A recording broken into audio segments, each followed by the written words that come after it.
But I just overlooked that passage about if the spirit of jealousy comes upon a man and he suspects his wife of cheating, then he should go to the priest. He should take her to the priest, and this is what should be done. The account is in Numbers chapter 5. And it occurred to me that it's not every translation that has it that the woman, that her thigh would fall off. Some translations leave that out, but there are other translations where it puts it that her belly should swell and her thigh will fall off. But the point about that passage is that it wasn't in every adulterous situation where the woman's penalty would result in her death. We all know that if a woman commits adultery, she should be stoned to death according to the Mosaic law, right? In Mosaic times. And maybe some may not know this, but the account where the woman was caught in an adulterous act and Christ said, "Let any of you who is without sin cast the first stone," that passage is debated whether it is authentic or not. It's interesting that there's a debate on the authenticity of that passage. But generally, adultery results in death. The Almighty vocalized it as much to Moses. In fact, it is one of the few laws amidst all of the commandments from Moses, from God, that is listed within the 10 commandments, which is thou shalt not commit adultery. And then we have this passage like in Numbers chapter 5 or 25, where it would not result in her death, but she would be accursed. But why not just stone the woman? If, okay, we find out she's an adulteress, so then stone her. But no. Why am I talking about this? In Proverbs, in one of my most recent previous videos, I made mention also on this topic that God permits a man to basically take his wife's life if she cheats on him, adultery. Like, this is Mosaic times. Right? I'm not talking about now. I'm talking Mosaic times. If you do that today, you're going to have a whole different issue. And God does say, obey the laws of the land. Don't get that twisted.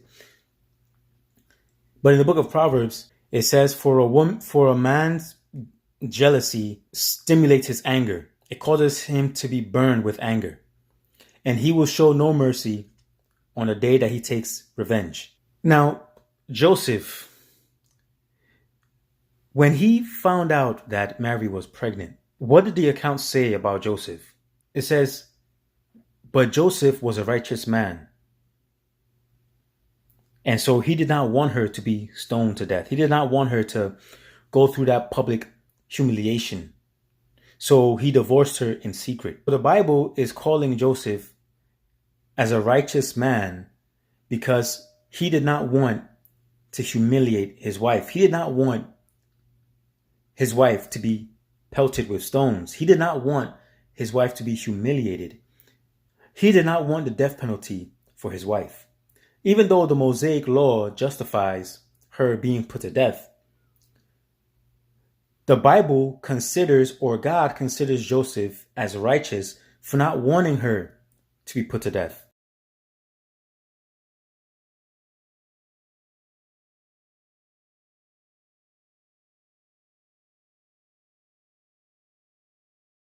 Even though the Mosaic law warrants her death. And this got me thinking, why would it be considered righteous for a man to go against what the Mosaic law says? And when you take into consideration the scripture in Proverbs about when the spirit of jealousy fills a man, he will be furious and he will show no mercy on the day that he takes revenge. Meaning, the stoning of the adulterous woman is an act that God condones so as to please the anger of the man. However, the man can show mercy if he chooses to. And Proverbs is saying most likely the man will not show mercy on the day when he takes his revenge. However, a man can show mercy. And since Joseph was considered righteous because he chose to be merciful with Mary for what he presumed to be her being adulterous, since he was considered righteous, then it means that the man who is able to control his emotion of anger and jealousy, the man who is able to take control of that emotion is considered a righteous man and is considered a just man, even though he will have every right to carry out what the Mosaic law says, which is to basically take his woman's life. This goes to show how God views mercy. This goes to show how God views mercy.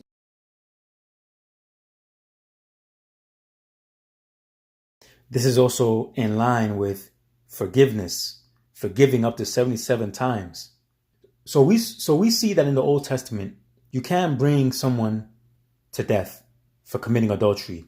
Both the man who slept with the woman that belongs to another man, as well as the woman, both should be pelted with stones. The whole community should pelt them with stones. That's the Old Testament. And Christ came to teach about the inner person is more important and to show mercy. However, if someone goes through with the Old Testament, they're not wrong. However, if they show mercy and they forgive up to 77 times, this person will be considered as righteous. And Joseph, because he's the one who forgave up to 77 times, he divorced his wife in secret, he tried to divorce his wife in secret. Because he chose that route, the Bible, and therefore God, considered him as righteous, thereby validating what Christ taught about mercy. And so maybe that scripture about let he who is without sin cast the first stone, maybe that scripture was authentic after all. And so the video that I made about does God forgive his enemies? Isn't he going to kill the devil? Isn't he going to kill his enemies? That video wasn't wrong. But as far as humans are concerned, since we are not the ultimate judge, it is better for us to show mercy. And God can choose to not show mercy because he's the ultimate judge.